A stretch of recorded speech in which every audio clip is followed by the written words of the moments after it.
Bonjour et bienvenue dans l'émission L'invité santé de Pourquoi Docteur, anonyme et gratuit. En France, le don de sperme obéit aux mêmes règles que celles en vigueur pour les organes. Si ces grands principes ont valeur d'exemplarité, ils se heurtent aujourd'hui à la réalité et aux évolutions de la société. Des délais d'attente trop longs pour des couples hétérosexuels engagés dans une procréation médicalement assistée, une loi qui interdit aux femmes homosexuelles de recourir au don de sperme. Face à ces demandes insatisfaites, un marché parallèle s'est développé dans le pays de manière anarchique et illégale. Qui sont les acteurs de ce monde clandestin? Quels sont les risques qu'ils encourent? C'est ce que nous allons voir tout de suite avec notre invité.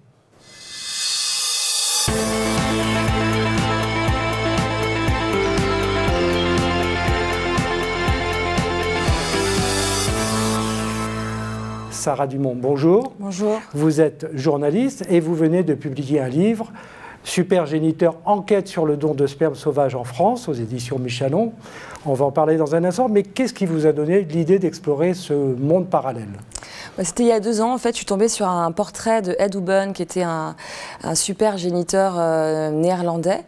Et en lisant son portrait, donc, ça racontait l'histoire d'un homme très altruiste, très soucieux de l'avenir des enfants dont il permettait la naissance, mais en même temps qui couchait avec 90% des receveuses. Donc du coup, je me suis demandé qui était cet homme, est-ce que ses motivations, quelles étaient vraiment ses motivations. On est entré en contact, on a échangé pendant plusieurs mois. Il a eu plus d'une centaine d'enfants, je crois. Aujourd'hui, il en a 112. Il doit y en avoir plus aujourd'hui. Enfin, voilà, c'est un record en Europe. Pardon ? C'est un record en Europe. C'est le recordman d'Europe, je crois. Et du coup, après, j'ai eu envie de... Enfin, je me suis dit qu'il y avait forcément des spécimens en France et je me suis intéressée à eux et c'est comme ça que l'enquête a commencé. Alors justement, on va rentrer dans les coulisses de ce monde clandestin. Mais pouvez-vous avant nous rappeler, pour bien fixer les choses, comment se passe le don du sperme, celui-là officiel en France ? Alors le don de sperme officiel, donc seuls y ont accès, donc pour des couples qui sont confrontés à des problèmes de stérilité et qui peuvent, des couples hétérosexuels, qui peuvent sinon transmettre une maladie grave à leur conjoint ou à leur enfant. Voilà, il n'y a que qui ont accès à la procréation médicalement assistée avec tiers donneur en France. Les couples homosexuels et les femmes seules n'y ont pas accès. Donc, et les deux fondements, on le rappelait tout à l'heure, c'est l'anonymat. Donc le don est anonyme. Donc l'enfant ne saura jamais qui est son géniteur. Et l'autre fondement, non, c'est tout. Alors, à côté de ce monde dit officiel, il y a ce monde dit parallèle. Alors, il y a plusieurs méthodes de don du sperme sauvage. Vous pouvez nous les rappeler ? Alors, il y a 3 façons de faire un don en France. Il y a le don artisanal, comme c'est appelé sur les réseaux. Donc, c'est le fait de recueillir la semence de monsieur, donc du donneur, de se l'inséminer. Souvent, ça se pratique avec une pipette de Doliprane pour enfants. Donc, voilà. Ça, c'est la première méthode. La deuxième méthode, ça s'appelle la méthode semi-naturelle. Donc, ça consiste à une pénétration au moment de l'éjaculation. Donc, un rapport sexuel très court. Et la troisième, c'est un rapport sexuel. Laquelle est la plus courante ? L'artisanale est la plus plébiscitée, mais les résultats ne sont pas toujours au rendez-vous. Donc j'ai rencontré pas mal de gens qui, au final, même dans les couples homosexuels, acceptent la méthode semi-naturelle parce qu'au bout de 5 essais infructueux, elles se disent que c'est le seul moyen que ça marche. Est-ce qu'on peut quantifier l'état de ce marché? Est-ce que vous avez pu le faire? C'est impossible, parce que j'ai vraiment pas de données statistiques et je ne me risquerai pas sur ce terrain.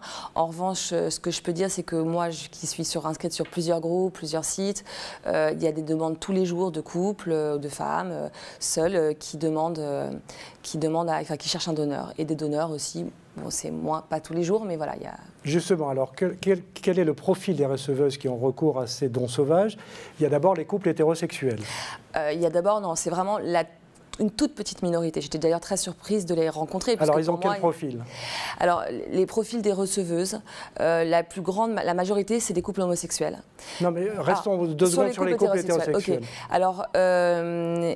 c'est des couples qui se sont engagés dans un processus de don, donc via les banques de sperme officielles, les SECOS, mais qui trouvent la procédure trop longue. Il faut savoir qu'il faut attendre entre 18 mois et 2 ans pour bénéficier d'un don. Et voilà, il y a une vraie pénurie de sperme en France, donc c'est long, le parcours est long. Et il faut savoir que ces couples ont déjà eu parfois 3 ans d'attente, enfin d'essai pour avoir leur bébé. Donc au bout d'un moment, ils craquent et ils se tournent vers le don de sperme artisanal. Parce qu'en France, par exemple, on n'a pas assez de donneurs. Hein. Non, en France, ils disent qu'à l'agence de biomédecine, ils disent que sont juste à la limite, mais on a 268 donneurs, il en faudrait 300 pour être à l'équipe, pour pouvoir satisfaire la demande. Alors, vous disiez à l'instant qu'il y avait d'autres types de populations, des femmes seules ou des couples lesbiennes. Voilà, et parmi les couples hétérosexuels, je dirais aussi qu'il y a ceux qui souhaitent offrir une histoire complète à leur enfant, c'est-à-dire de leur permettre de connaître un jour leurs origines génétiques. Et ça fait partie aussi des motivations de ces couples-là. Après, évidemment, la majeure partie, c'est des couples homosexuels. Qui se sont souvent lancés dans un parcours à l'étranger avant, en Belgique, en Espagne, et qui finalement, au bout de 5 essais, sachant que ça coûte entre 450 € et 1 500 € une insémination, au bout d'un moment ne peuvent plus suivre financièrement et se tournent vers cette méthode. Et la dernière, et après c'est les femmes seules. Voilà, qui ont déjà eu des enfants ou qui n'en ont jamais eu, qui parfois voilà, sont séparés de leur conjoint du père des enfants, ils veulent faire un dernier enfant ou sont... Alors dans votre livre, vous avez un passage qui s'appelle Plan A3. Alors ça pourrait prêter à sourire, sauf que ça traduit vraiment le désarroi dans lequel les femmes peuvent se retrouver. Effectivement, j'étais surprise parce que j'ai une jeune femme que je souhaitais interroger, qui était assez frileuse parce qu'elles sont très... Enfin voilà, elles ont extrêmement peur. Moi, elles pensaient que je faisais partie de la police, de la sécurité sociale. Enfin, j'ai eu beaucoup de mal à les interroger. Et l'une d'entre elles me dit, bon, je veux bien faire l'interview, mais par contre, vous m'accompagnez pour faire l'insémination semi-naturelle parce que j'ai très peur. Le donneur a bonne réputation, mais quand même, venez avec moi, venez dans la chambre. Enfin, je lui dis, bon, d'accord, je veux bien, je vous accompagne. Mais elle me dit, non, mais moi, je veux que vous veniez dans la chambre, je veux que vous soyez à côté de moi sur le lit. Bah, écoutez, c'est quand même un peu gênant, enfin moi c'est quand même intime. Mais non, c'est intime pour moi, c'est pas intime pour vous. Et elle insistait lourdement et je lui dis, bah, dans ce cas, arrêtez, faites pas cette insémination comme ça. Pourquoi vous allez en semi-naturel si ça vous met si mal à l'aise? Elle me dit, bah, parce que moi je veux du résultat. Et puis du coup, le donneur aussi essayait de me motiver à venir, mais le donneur voulait que je me mette en nuisette. Bon là, je me suis dit, bon non, je vais peut-être pas y aller. Voilà, j'ai trouvé ça un petit peu particulier. Et cette appréhension, vous allez la retrouver dans les couples hétérosexuels, chez des femmes seules, chez des... C'est très bizarre, c'est-à-dire que par exemple, j'ai passé 2 jours chez Ed Huben, donc ce fameux donneur néerlandais, et je me retrouvais face à des... Enfin, par exemple, un soir, une femme arrive à 11 h du soir, qui est en couple avec son mari. Bon là, elle était revenue seule, mais la veille, elle était avec son mari. Son mari était dans le salon. Elle a couché avec Ed pour faire ce bébé. Et voilà, donc le mari sait, il sait qu'il y a un rapport sexuel qui se passe. Mais en fait, c'est parce que c'est des gens aussi, ce que m'expliquait Ed, et ces femmes, c'est qu'ils sont un petit peu trop marqués aussi par un parcours de FIV, voilà, une surmédicalisation du parcours, et que finalement, le faire via un rapport charnel leur permet de se réapproprier leur projet de parenté. Parentalité. Le conjoint, lui, n'est pas perturbé, pas plus que ça. Parfois, ils veulent être dans la chambre. Parfois, il demande, Ed accepte. Mais sinon, là, il me disait, bah non, de toute façon, c'est quelqu'un qui travaille beaucoup, je lui sers un café, il s'endort généralement devant la télé. Et moi, le lendemain, quand je suis revenue voir Ed, que j'avais vu cette jeune femme arriver, enfin, il était 23 h, eh bien, elle était là au petit déjeuner avec Ed. Alors l'insémination artisanale ne date pas d'hier. En revanche, les modes de communication entre les donneurs et les receveuses a, lui, beaucoup évolué. Comment se rencontrent-ils ? Bah, ils se rencontrent sur des forums type Au Féminin, enfin voilà, des forums très courus du site voilà, Au Féminin. Après, sur Facebook, énormément de groupes sont dédiés au don de sperme. Et aussi sur des sites soi-disant dédiés à la coparentalité, mais qui en fait abritent ce type d'annonces. C'est rarement un proche qui sert de donneur. Alors, moi, si, bien sûr, dans mon livre, il y a aussi cette catégorie. Mais cette catégorie, quelque part, est moins nouvelle. Ça a toujours existé. Un homme stérile, on le savait, faisait appel à quelqu'un du village, un cousin, enfin, pas forcément plutôt un ami. Donc ça a toujours existé. Ce qui est vraiment nouveau, c'est de pouvoir, ou même, dans mon livre, je raconte l'histoire souvent, c'est des amis d'amis ou des amis de relations qui permettent de mettre en contact, voilà. Mais là, ce qui était nouveau, c'était des étrangers qui, finalement, vont créer un lien, ou pas, d'ailleurs, mais dans le but d'avoir un enfant. Est-ce que là aussi c'est un processus long? En général, c'est le premier donneur qu'elle rencontre avec qui l'affaire va se produire, ou non, il y a une espèce de speed dating où on va choisir effectivement un profil de donneur? Je pense que ça dépend en fait. En tout cas, du côté des donneurs, du côté des donneurs, il n'y a pas de sélection. C'est-à-dire que moi, souvent, ils me disaient, bah, moi, j'ai pas à choisir, c'est elles qui choisissent. Mais donc, moi, j'étais surprise, par exemple, d'un donneur qui, au bout de 5 échanges, mais souvent, hein, c'est au bout de 5-6 échanges Messenger, ils me proposaient un rendez-vous direct pour me donner leur sperme. Enfin, ils se posaient pas la question de savoir si j'étais pas schizophrène, si je risquais pas de leur apporter de leur créer des ennuis à la suite. Enfin, voilà. Du côté des receveuses, bien sûr que c'est long, parce que pour le coup, elles sont beaucoup plus, enfin, c'est beaucoup plus engageant pour elles. Et souvent aussi, elles se plaignent de tomber sur des donneurs pas sérieux, qui vont finalement demander du sexe en échange, ou de l'argent, ou des donneurs qui leur posent des lapins. Voilà. Alors justement, vous parlez des donneurs, restons-y. L'une des femmes receveuses que vous avez rencontrées dans votre livre vous a dit 90% des donneurs sont des mythomanes, des pervers ou des types qui cherchent un plan cul. Est-ce qu'elle a raison?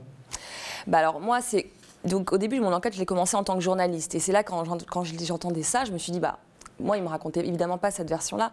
Et donc, c'est pour ça que je me suis créé un faux profil. Et effectivement, dans le cadre de ce faux profil, j'ai effectivement eu des donneurs qui me disaient, d'accord, mais moi, je le fais qu'en naturel, qui exigeaient ça. Ou un jeune homme qui me demandait 250 € en m'expliquant, pour 3 inséminations, en m'expliquant que pour lui, c'était quand même du temps, qu'il se déplaçait, que pendant ce temps-là, il ne travaillait pas et qu'il fallait bien qu'il nourrisse son fils à la fin du mois. D'une manière générale, ces dons sont tarifés ou pas du tout? Non, je ne dirais pas que c'est du tout c'est pas la majorité. Mais en même temps, la demande d'argent arrive souvent au dernier moment, c'est-à-dire au moment du rendez-vous. Moi, je ne suis pas allée jusqu'au rendez-vous pour l'insémination le jour J. Donc, je pense que certains donneurs coincent aussi leurs receveuses quand elles arrivent, qu'elles sont en pleine période d'ovulation, qu'elles ont attendu. Et du coup, peut-être qu'il y a voilà, l'argent se demande à ce moment, au tout dernier moment. Donc, je ne peux pas vous dire...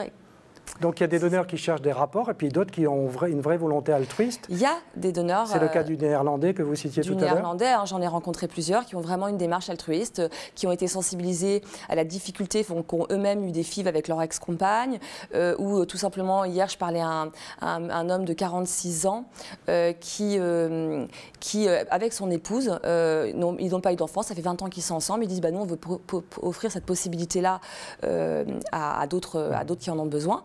Et l'épouse est d'accord, elle est d'accord pour parler aux receveuses. Enfin, voilà, il y a vraiment des gens qui, parmi les jeunes, ils ont un discours aussi militant. Il n'y a pas de raison, de discriminer. Est-ce qu'ils peuvent être donneurs dans le circuit classique? Alors, parmi les donneurs que j'ai rencontrés, certains avaient été donneurs en sécos, mais avaient appris alors plus tard que les couples homosexuels ne recevaient pas les dons. Et ça les avait tellement scandalisés qu'ils s'étaient partis. Et il y avait aussi parmi les donneurs des hommes qui étaient trop âgés, qu'on a refoulés du coup, trop vieux, ou qui n'avaient pas encore d'enfants à l'époque. Depuis ce critère a changé depuis 2005, on peut donner sans avoir déjà procréé, mais avant c'était le cas. Artisanal ou naturel, le don de sperme sauvage présente des risques importants. C'est ce que nous allons voir tout de suite dans la deuxième partie de l'émission.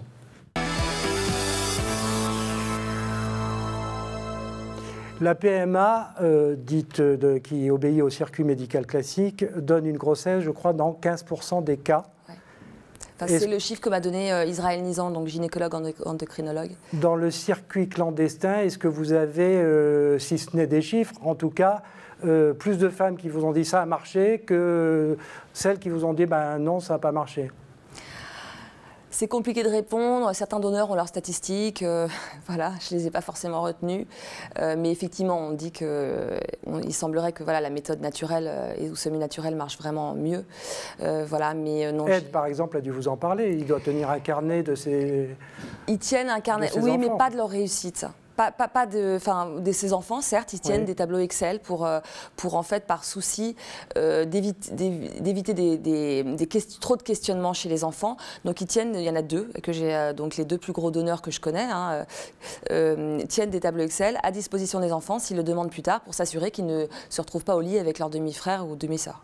Alors, l'une des vertus de votre livre, c'est d'alerter les couples ou les femmes seules qui s'engagent dans cette aventure sur les dangers du don sauvage. Le premier d'entre eux, important, il est d'ordre sanitaire. Bah oui, bien sûr, parce que un don, enfin autant quand on fait appel à un don de sperme en sécos, donc en banque de sperme, on sait évidemment, enfin tous les tests ont été effectués. Là, la pratique sur le don artisanal, c'est de dire, faut demander des tests sanguins de moins de 3 mois. Sauf que ça ne se fait pas toujours, que les tests peuvent être falsifiés, qu'on ne peut pas. Parfois, les donneurs et les receveuses agissent se cachent leur nom sous pseudonyme, donc il n'y a aucune possibilité de vérifier. Et surtout, on ne peut pas du tout avoir la garantie que le donneur n'ait pas eu un rapport sexuel la veille de l'insémination. Des femmes receveuses qui nous écoutent aujourd'hui, qu'est-ce qu'elles doivent exiger de la part du donneur ? La femme, elle doit exiger, je pense, d'avoir son vrai nom. Enfin, moi, je plaiderai là-dessus. Des examens sanguins à jour, donc du coup, il faut accepter aussi de les financer. Je pense que ça me semble logique. Et puis après, surtout, je dirais beaucoup d'échanges, beaucoup de discussions sur les attentes, les motivations de ce donneur. Donc passer du temps avec lui pour savoir ce qui se cache derrière ce don. Oui. Alors, deuxième écueil, le donneur on prend un exemple, est potentiellement porteur d'une maladie génétique à risque. Qu'est-ce qui se passe ?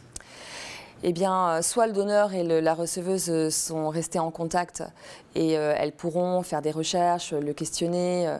Mais bon, évidemment, on n'a pas il y a déjà on n'a pas de garantie sur les examens qu'il a passés, est-ce qu'il connaît vraiment ses antécédents familiaux, est-ce qu'il n'y a pas une maladie génétique dans la famille. Enfin, ça, c'est pas des questions réellement, qui se posent. Enfin, elles le posent, mais après, c'est basé sur la confiance.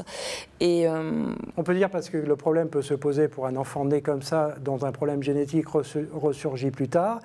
Si la PMA a lieu par l'intermédiaire d'un sécos, on peut retrouver l'origine, c'est ça ? On peut retrouver l'origine, on aura les informations nécessaires au suivi de cet enfant. Avec un donneur qui peut repartir dans la nature, on n'aura plus accès à ces informations-là. Enfin, en tout cas, on n'en a pas la garantie. Le troisième problème, il est d'ordre juridique. Quoi qu'il arrive avec la législation française, le père biologique est le père de l'enfant tout au long d'une vie. Tout au long d'une vie. Donc le statut de géniteur n'existe pas. On ne peut pas passer un accord sur le dos d'un enfant en disant tu renonces à tes droits de père. Donc si le père décide à la naissance qu'il est chamboulé ou suite à finalement une maladie, lui ne peut pas finalement avoir d'enfant, décide de reconnaître l'enfant, il suffit qu'il aille à la mairie et on recevra une lettre recommandée en disant Vous me racontez l'histoire d'un donneur qui a exercé même un chantage sur un couple. Racontez-nous l'histoire. C'est un couple qui avait fait appel à un donneur qui avait, je crois que s'était rencontré via petites annonces à l'époque sur la LGBT, donc la Ligue des gays et lesbiens. Et ce donneur, finalement, au début avait dit évidemment, ils avaient même écrit ils avaient signé une forme d'accord entre eux pour dire qu'ils renonçaient à ses droits de père. Et il s'est réveillé et un jour, elles se sont retrouvées avec cette fameuse lettre recommandée qui les informait qu'il y avait un père qui s'était déclaré et elles ont dû batailler juridiquement pour du coup l'autre compagne a pu finalement demander le partage de l'autorité parentale. Donc ça s'est plutôt bien terminé, sauf qu'un troisième protagoniste qui n'était pas prévu est rentré dans l'histoire. Et il s'est avéré que cet homme-là n'était pas à sa première fois. D'autres couples avaient fait appel à ses dons et avaient vécu les mêmes Des affaires comme celle-là, vous en avez croisé beaucoup ? J'en ai interviewé qu'une qui était dans ce cas-là, qu'un couple, mais des avocates spécialisées sur la question m'ont rapporté d'autres cas. Alors, de la même façon, une personne qui est née par cette insémination artisanale peut faire valoir plus tard les droits auprès de son père biologique. Exactement. Alors ça, j'ai pas de recul parce que sur les couples homosexuels que j'ai, évidemment, l'enfant, il sait qu'il vient pas de... autant que ça a toujours existé, donc certains enfants ne savent même pas. Il y avait la culture du secret, on ne sait pas... Peut-être que notre père n'est pas notre père. Avec les couples homosexuels, moi je me dis simplement, dans X années, 15-20 ans, si les femmes leur disent la vérité, comme souvent ce qu'elles annoncent, c'est-à-dire on lui dira la vérité, comment réagira-t-il ? Dire la vérité, la plupart des femmes le font ou moi, les enfants étaient encore jeunes, ils ont parfois, la plus âgée, celle d'ailleurs que j'interviewe dans mon livre, a 12 ans. Les autres, je n'y ai pas eu accès. Ils sont trop petits pour être interrogés. Donc, celle de 12 ans savait qui était son père. Elle le fréquente de temps en temps. Ils ont une relation. Ils se voient, ils passent des après-midi ensemble, même s'ils n'habitent pas dans la même ville. Mais d'autres enfants, je me dis aussi que ces enfants qui seront nés peut-être de super géniteurs, donc ces sommes qui ont parfois 15, 20, 50 enfants, jusqu'à Francis dont je parle dans le livre, je me dis, est-ce qu'ils vivront bien cette annonce? Est-ce que pour eux, finalement, pourquoi cet homme a fait autant d'enfants? Est-ce que moi j'ai de la valeur? Et je me dis que ça peut faire partie des réactions de se dire, je vais lui demander à ce qu'il me reconnaisse parce que comme ça j'aurai de la valeur. Le Francis dont vous parlez, je crois, a eu 48 enfants. Il en a 48, ouais, mais ça évolue très régulièrement. Mais est-ce que les receveurs potentiels, les couples receveurs le savent ou pas? Bien sûr. Mais ça les dérange pas du tout. Ça les dérange pas du tout. Souvent, ils me répondent mais moi, ça m'est complètement égal. Moi, c'est nous les parents ou c'est moi la maman. Et ça sera pas son histoire. Légalement, que risque le donneur et éventuellement la receveuse aux yeux de la loi? Le donneur, rien. Finalement, il y a un vide juridique. C'est aussi pour ça qu'ils sont moins frileux qu'ils ont été moins frileux à me répondre. En revanche, les receveuses, il est interdit de procéder à une insémination en dehors des banques de sperme officielles. Donc, en quelque sorte, les receveuses risquent quelque chose, risquent 30 000 € d'amende et 3 ans d'emprisonnement, si je ne me trompe pas. Mais comme il est impossible de rentrer dans l'intimité d'une chambre à coucher et qu'il peut y avoir eu rapport sexuel, ça ne s'est jamais appliqué. Donc, mais le don du sperme frais est illégal. Il est illégal à la fois pour la receveuse, mais aussi pour le donneur. Et lui ne risque rien. Non. Il risque, en fait, si le procureur de la République décide qu'une annonce, qu'un accord a été passé et qui n'est pas dans l'intérêt de l'enfant. Voilà. Il risquerait à ce niveau-là. Et il risquerait surtout, du coup, d'être obligé de répondre à ses obligations de père. Mais c'est tout. Tout de suite, on se retrouve pour la dernière partie de l'émission.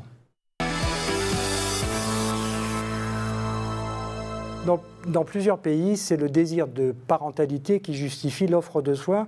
Autrement dit, la PMA n'est pas réservée simplement aux couples hétérosexuels. En France, ce n'est pas le cas. Mais l'existence de ces marchés parallèles dont on vient de parler ne va-t-il pas conduire des politiques, le législateur, à faire évoluer notre loi en France ?